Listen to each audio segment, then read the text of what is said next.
Telugu focus TV. నేను మీ శ్రీనివాస్ రెడ్డి. నేతాజీ అంటే మనందరికీ తెలుసు, సుభాష్ చంద్రబోస్. ఆయన దేశభక్తి గురించి కావచ్చు, ఆయన సోషలిజం గురించి కావచ్చు, ఈరోజు ఆయన జయంతి సందర్భంగా ఆయన గురించి, ఆయన జీవితంలో జరిగినటువంటి కొన్ని ముఖ్యమైనటువంటి విషయాలు కూడా ఈరోజు మనం వీడియోలో తెలుసుకుందాం. అసలు రక్తాన్ని దారపోయండి, నేను మీకు స్వతంత్రాన్ని సాధించి పెడతానంటూ యువతలో కావచ్చు, దేశంలో ఉన్నటువంటి వారందరినీ కూడా ఒక గురువు తొలగించే విధంగా కూడా సుభాష్ చంద్రబోస్ చెప్పినటువంటి మాటలు ఆనాటి యువతరాన్ని స్వాతంత్ర సమరంలో ఎత్తున పాల్గొనేటట్టు కూడా చేశారు. ఆయన స్వామి వివేకానంద, భగత్ సింగ్ తర్వాత దేశ యువత పైన కూడా అత్యంత ప్రభావం, చైతన్యం కలిగించినటువంటి వ్యక్తిగా, దేశభక్తికి మారుపేరుగా నిలిచినటువంటి ఈశాలి అంటే ఒక దిశ ఆయన చూపించినటువంటి వ్యక్తి సుభాష్ చంద్రబోస్. ఆయనను మనం నేతాజీ అని కూడా పిలుచుకుంటూ ఉంటాం. అంటే ఆయన నేటి ఒడిశా అంటే ఒకప్పట్లో నేటి ఒడిశాలో ఉన్నటువంటి కటక్లో 1897 జనవరి 23వ తేదీన ఆయన జానకీనాథ్ బోస్కి, ప్రభావతి దేవి దంపతులకు ఆయన జన్మించారు. కటక్ అంటే కలకత్తాలో విద్యాభ్యాసం చేసి 1920లో భారత సివిల్ సర్వీస్ పరీక్షలో 4వ ర్యాంకు కూడా సాధించిన గొప్ప మేధావి ఆయన. అయితే దేశానికి స్వాతంత్రం సాధించాలనే ఒక లక్ష్యంతో 1921లో ప్రతిష్టాత్మకమైనటువంటి ఇండియన్ సివిల్ సర్వీస్ నుంచి కూడా వైదొలిగి భారత స్వతంత్ర సంగ్రామంలో కూడా ఆయన పాల్గొన్నటువంటి వ్యక్తి. నిజంగా ఆయన చేసినటువంటి పనులు మనం ఈరోజు ఆయన గురించి మాట్లాడుకునే విధంగా కూడా చేసే, అంటే ఎవరైనా ఒక మంచి 10 మందికి పనికొచ్చేటువంటి పనులు చేసినప్పుడే మనం వాళ్ళు ప్రజల గుండెలో చిరస్మరణీయంగా నిలిచిపోతూ ఉంటారు. ఆ విధంగా ఆయన చేసినటువంటి పనులు కూడా ఆయన చరిత్రలో నిలిచిపోయే విధంగా కూడా చేశాయి. అంటే మంచి పనులు. భారత జాతీయ కాంగ్రెస్ లో యువజన విభాగంలో ఆయన ప్రముఖ పాత్రను కూడా వహించారు. సహాయ నిరాకరణ ఉద్యమం సమయంలో కూడా గాంధీజీతో ఆయన యొక్క సూచనల మేరకు కలకత్తా వెళ్ళి అక్కడ చిత్తరంజన్ దాస్తో కలిసి బెంగాల్ ఉద్యమంలో కూడా ప్రముఖ పాత్రలో కూడా ఆయన పోషించారు.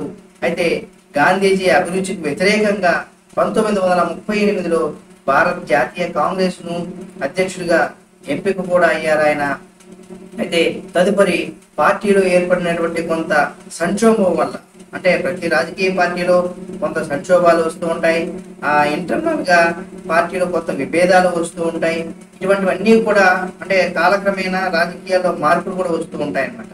కాబట్టి తదుపరి ఆ పార్టీలో ఏర్పడినటువంటి కొంత సంక్షోభం వల్ల కాంగ్రెస్ పార్టీ నుంచి కూడా ఆయన వైదొలిగి అఖిల భారతీయ ఫార్వర్డ్ బ్లాక్ పార్టీని స్థాపించారు.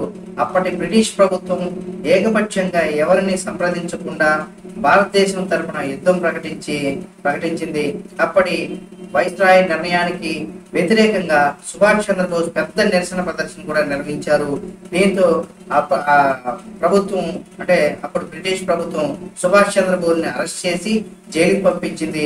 ఆ తర్వాత విడుదల చేసిన తర్వాత ఆయన పైన కొంత నిఘాను కూడా పెంచింది అప్పుడు బ్రిటిష్ ప్రభుత్వం. ఎందుకంటే ఈయన కొంత యువతలో కావచ్చు అందరినీ కూడా మీరు మన స్వతంత్రం కావాలంటే మనం పోరాటం చేయాలంటూ కూడా ఆయన యువతలో కొంత యువతను కూడా ఎక్కువగా ఆ విధంగా వాళ్ళలో చైతన్యం కలిగించే విధంగా కూడా చేశారు. కాబట్టి అందుకనేసి బ్రిటిషర్లు అప్పుడు ఆయన పైన కూడా నిఘా కూడా పెట్టారనమాట.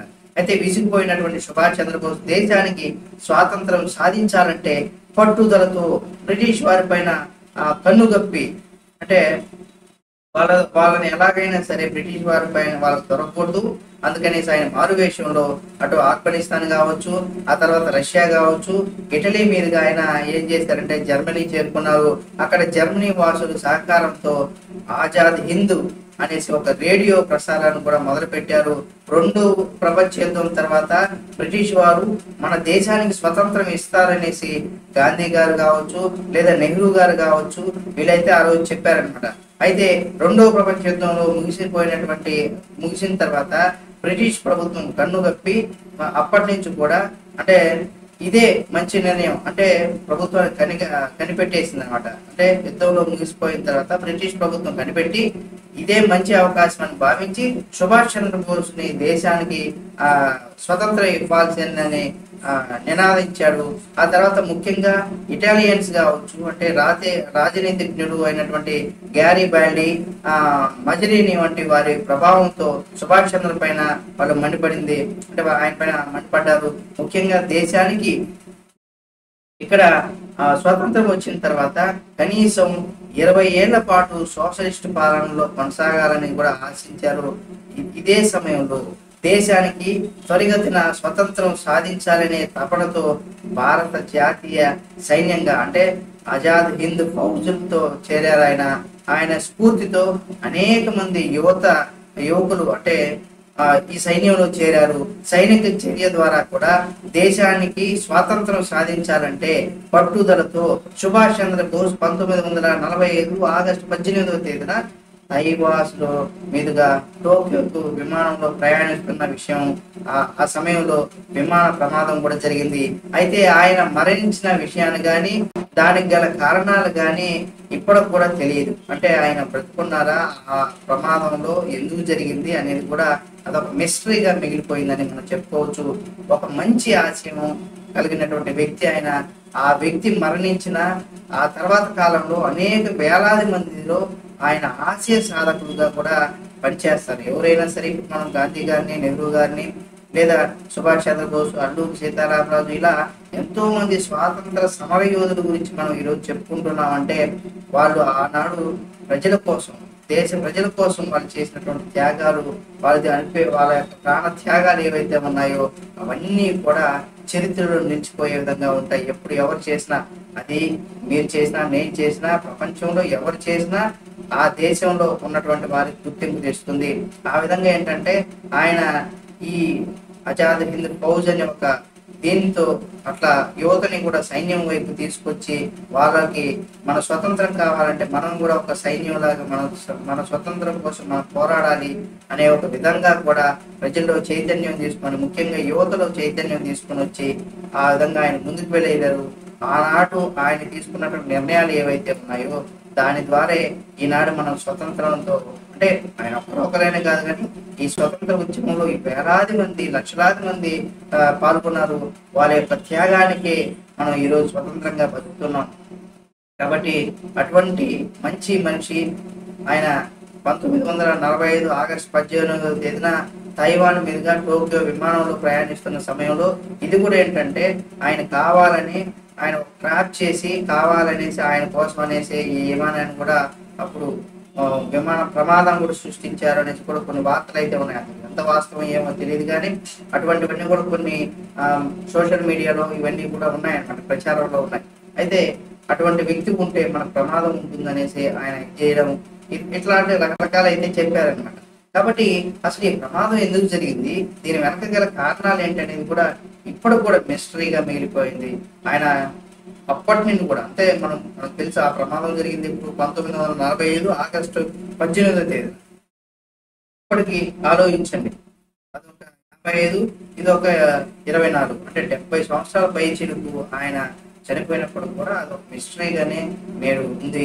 మరి కొంతమంది ఏంటంటే ఈయన బ్రతికే ఉన్నారు, పలానా చోట ఉన్నారు, అక్కడ ఉన్నారు, ఇక్కడ ఉన్నారు అనేసి కూడా అనేకమైనటువంటి వార్తలు కూడా వస్తూ ఉన్నాయి.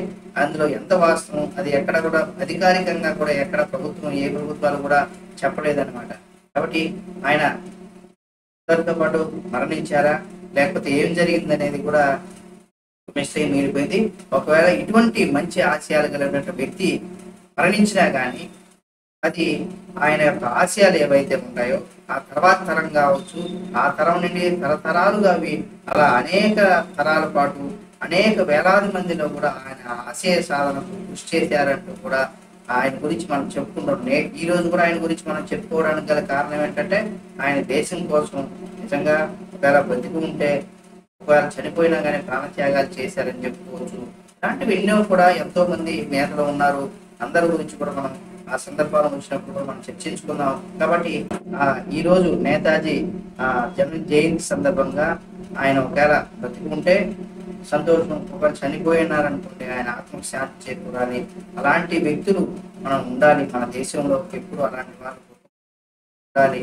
మన దేశాన్ని ఉన్నత పదంలో ఆర్థికంగా కావచ్చు, ఆ అన్ని రంగాల్లో కూడా ముందుకు వెళ్ళాలి. అంటే మంచి పనులు ముందుకు వెళ్ళాలి. ప్రపంచ దేశాలతో మనం టాప్ లో ఉండాలి అని కూడా కోరుకునే ప్రతి ఒక్కరు కూడా ఈ వీడియో మీకు నచ్చినట్లయితే లైక్ చేయండి. నిజంగా సమాజ స్థాపన కోసం యువత కీలక పాత్ర వహించాలనేసి ఆనాడు నేతాజీ గారు చెప్పినటువంటి ఆ మంచి మాటలు ఇప్పుడు కూడా మనం పాటిస్తూనే ఉన్నాం, పాటించాలి కూడా. కాబట్టి ఈ రోజు ఆయనకి ఘన నివారణ కూడా అర్పించాలనుకున్న ప్రతి ఒక్కరు కూడా ఈ వీడియోని లైక్ చేసి, షేర్ చేసి, కామెంట్ చేసి మరిన్ని వీడియోల కోసం మా తెలుగు ఫోకస్ ఛానల్ సబ్స్క్రైబ్ చేసి పక్కనే ఉన్న బెల్ బటన్ మాత్రం మర్చిపోకండి.